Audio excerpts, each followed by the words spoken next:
Greedy method. We have already discussed the different programming techniques, algorithm design techniques that we have already discussed, and greedy method is one amongst them.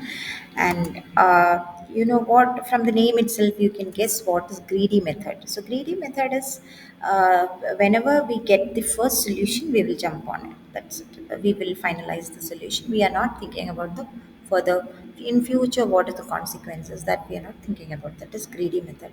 A greedy algorithm approach is something where we are trying to solve a problem by selecting the best option available at the moment. So we are not thinking about what is going to happen in the future, if we are going to come back and all those things. We are not considering what is the best option available at the moment, that we will go with. That is greedy method, and without worrying about the future result, if it is going to bring. So in other words, the locally best choices among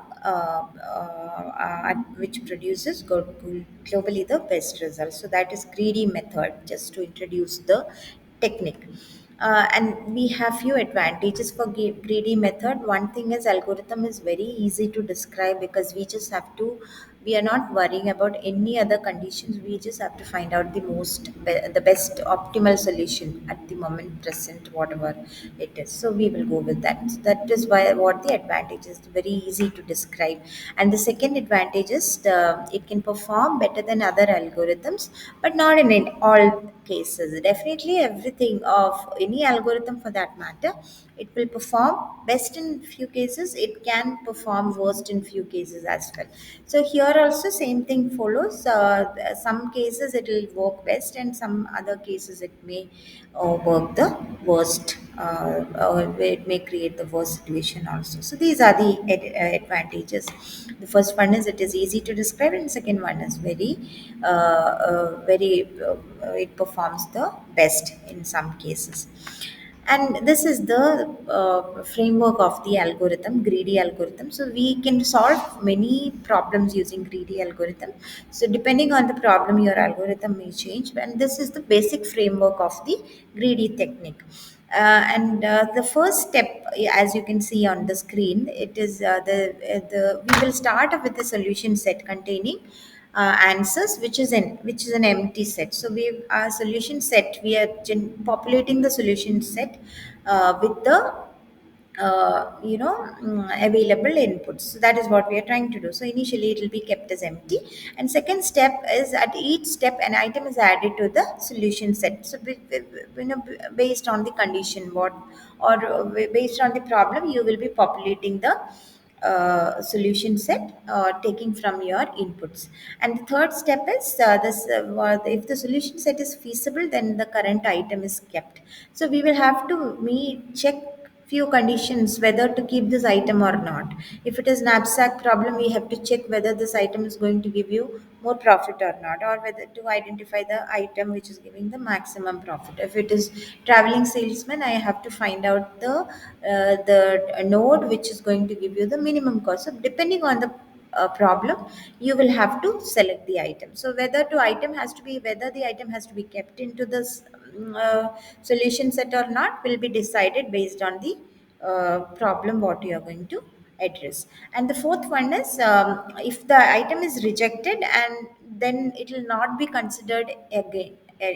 No, never it will be considered. So this is the process flow of greedy algorithm. So I'll just give you a small introduction, because we will be taking trees for example. So few keywords I'll just introduce.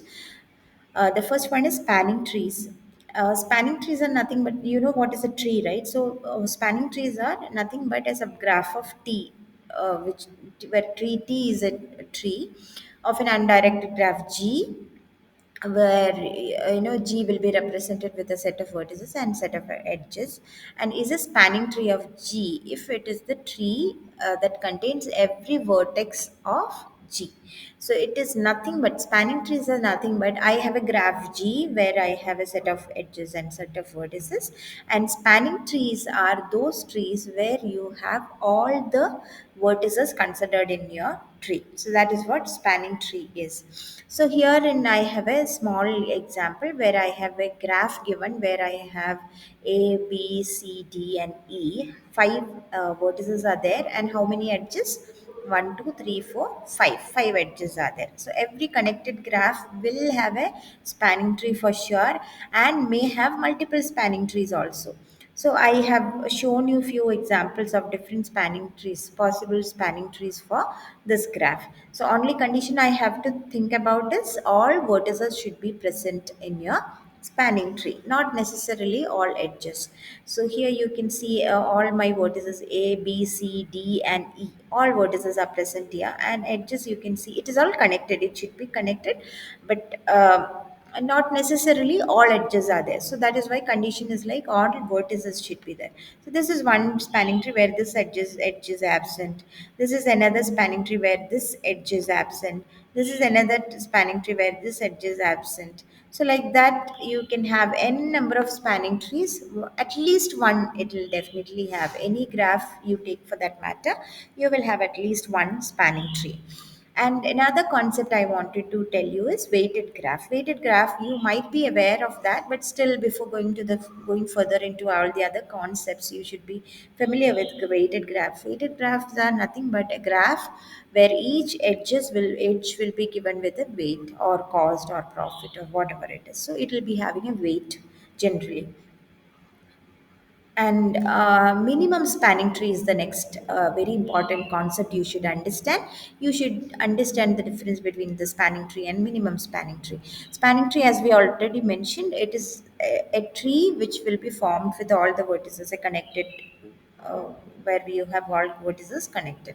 And minimum spanning tree is something where you have a graph which has to be weighted, and this particular graph will be having a spanning tree where you have all those edges which is going to contribute to the minimum weight, towards the minimum weight. So you have a weighted graph given, same graph, only thing is all edges are given weights.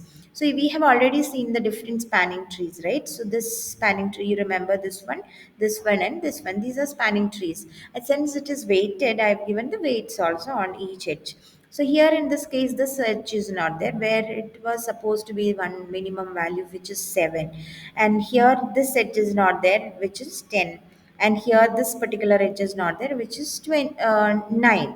Okay, so here you can see the spanning tree 1, which where total weight is 74, and here the second spanning tree where your total weight is 71, and here it is 72. So these are the possible spanning tree, and which is a minimum cost spanning tree. That is the second one where you have the minimum weight when you are counting the adding all the weights on over the edge, or which is given for each edge.